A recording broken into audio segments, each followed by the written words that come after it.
Avec un grand plaisir qu'on retrouve Maître Frédéric Bérard. Comment allez-vous, Maître, ce matin? Salut Michel, ça va? Ben oui. T'es en forme? Ben oui, on est en rouge, hein? Ouais, un peu comme les sénateurs avec la lumière en arrière de Murray, hein? Oui, effectivement, elle est brûlée, là. Il va falloir qu'elle change. Elle a trop servi, c'est de valeur. Ouais. Bon, on a fini de parler des banalités, finalement, des vols, puis des voyages, puis des vols interdits, puis des vols non essentiels, puis des ci, puis des ça. Maître Bérard pense que ça se peut-tu qu'on s'arrête sur des banalités aussi grandes que celle-là? Écoute, moi, ça m'a marqué. Je pense que c'est la semaine passée. J'ai compté ça. Je pense que j'avais donné quelque chose comme 8, 9, 10 entrevues là-dessus. La semaine d'avant, c'était la même chose. Pendant un mois, ça a été à peu près ça. Un peu avant, c'était quoi? C'était le couvre-feu. Bon, ça, c'est un peu plus normal. Oui. Après ça, avant ça, il y avait eu les masques. Est-ce que je suis obligé de porter mon masque au Canadian Tire quand je me commande ma slush au jambon au couche-tard? Les manifestations Attends un peu, masque. ta slush au jambon? Ah, mais c'est parce que vous n'avez pas ça en Outaouais, c'est parce qu'il faut venir à Mont-Laurier. Mais...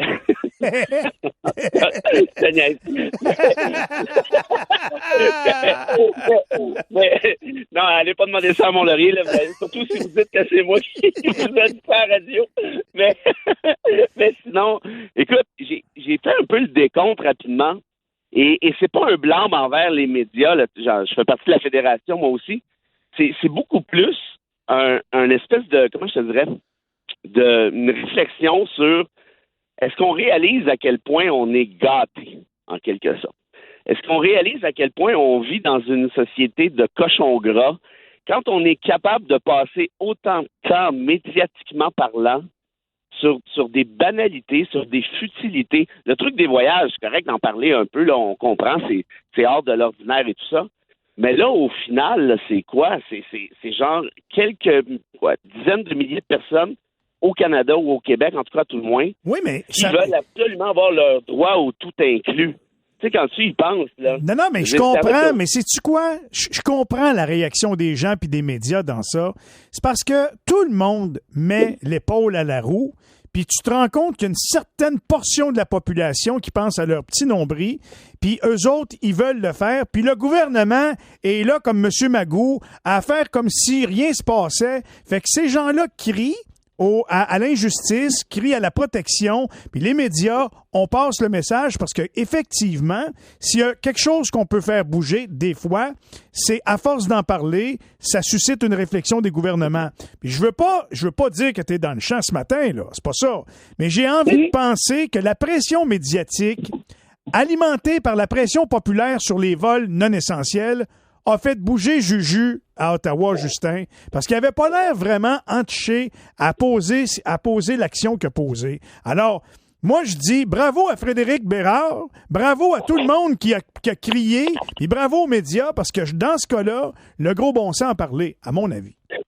Mais ça, tu as raison, on est d'accord là-dessus, toi et moi. Mon point, c'est pas tout à fait ça.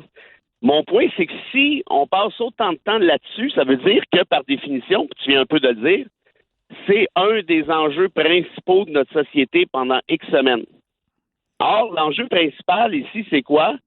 C'est qu'il y en a qui revendiquent leur droit au déquiré aux bananes. La bédaine au soleil. Moi, je ne sais pas s'il y en a sûrement plusieurs de tes auditeurs qui ont voyagé ici et là. Moi, j'ai eu cette chance-là. Je fais des reportages à l'international de temps à autre. Et j'ai visité l'année passée, juste avant la pandémie, j'ai vu la révolution, le féminicide au Chili. Et après ça, ou avant ça, en fait, je suis allé au Brésil, dans une favela brésilienne, la plus dangereuse de Rio, la plus nombreuse aussi. J'ai vu des jeunes de 12 ans qui ne peuvent plus aller à l'école parce qu'il n'y en a plus d'école. Il n'y a pas d'électricité. Il n'y a pas d'eau chaude. Les vidanges, là, ils sont dans la rue, les vidanges, parce que l'État refuse d'aller ramasser. Bolsonaro, le président, a donné l'ordre aux militaires de faire feu sur tout ce qui bouge. Et quand je suis rentré là, je suis allé voir des jeunes. Il y avait une organisation qui a créé une espèce de programme pour le soccer. C'est une gang d'Hollandais qui ont créé ça pour sortir les jeunes de la misère. Mais quand je suis allé là, 4 jours avant, il y avait 5 de ces jeunes-là, des jeunes, de 16, 18, 20 ans, qui se sont fait tirer dessus par les soldats de Bolsonaro, sans preuve, sans rien, juste parce qu'ils étaient dans la rue. Et tu vois, moi, je suis sorti de là, ça m'a pris genre 1 mois pour m'en remettre quand je suis arrivé ici, facilement.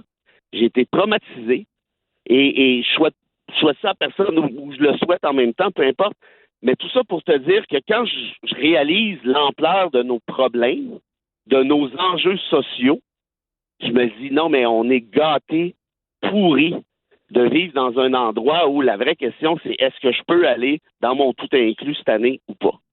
C'est un peu ça ma réflexion, très, très qui est beaucoup plus large et qui n'est pas un reproche précis ni aux médias, ni aux gens. Moi, je comprends, j'en fais partie des gens qui restent ici à me geler tu sais quoi pendant qu'il y en a qui veulent y aller. Moi aussi, je suis fâché parce qu'il y a une lutte à la pandémie. Puis ça, à quelque part, c'est sérieux, on peut pas niaiser avec ça. Mais au final, quand on dresse un portrait global, et là, je te parle du Brésil, du Chili, mais on peut parler de quoi, à peu près 125 pays sur 191 où il y a des enjeux semblables. Tout à fait. Donc, c'est à peu près ça. Puis tant mieux, en quelque sorte. Je veux dire, si on a du temps à perdre avec ces affaires-là, ben c'est que ça va bien, au final. Donc, on va pas chialer là-dessus. Mais je trouve qu'on manque quand même un peu de... On l'oublie, ça. Ouais. On est bon pour chialer, on est bon pour se plaindre, ça va donc mal, le gouvernement donc ci, donc ça, puis je suis le premier à le faire, là, qu'on se comprenne bien. Mais au final, quand tu regardes ça dans une manière plus large, tu dis, ouais, ben finalement, tu sais, quand même peut-être pas. T'apportes un très bon point. Puis parlant de choses importantes, on va parler de vaccins dans quelques instants. Notre ami Steve Lartis Charland, qui intente une poursuite de 2 750 000 $ contre Québécois et qui s'est fait pogner en fin de semaine dans la cabane de plywood avec du monde à prendre un copieux repas. Tu vois, quand je te parlais d'enjeux insignifiants, là, il n'y a pas juste les enjeux qui sont insignifiants. Hein? 2,7 millions? Ouais. D'après moi, c'est pas assez. D'après moi, son avocat, là, non. Non, là, allez-y pour la grande run, là, les gars, là. Go big or go home, Steve. Hey, parle-moi de la guerre des vaccins, là. C'est rendu malade, là. Ils produisent pas, là. Là, les pays sont rendus à faire la promotion de vaccins. Là, la Chine voudrait qu'on achète des vaccins. Puis là, nous autres, au Canada, on a fait des contrats avec des entreprises, mais là, on est dans l'attente. On n'a plus de vaccins, puis c'est au compte-gouttes que ça va rentrer. Ouais. C'est pas évident. Écoute, non, c'est pas évident. J'ai regardé Vaccination Québec, qui est un site qui est très bien fait. Par ailleurs, il y a seulement 500 quelques personnes qui ont été vaccinées hier. Depuis ce jour, on est rendu à 1000.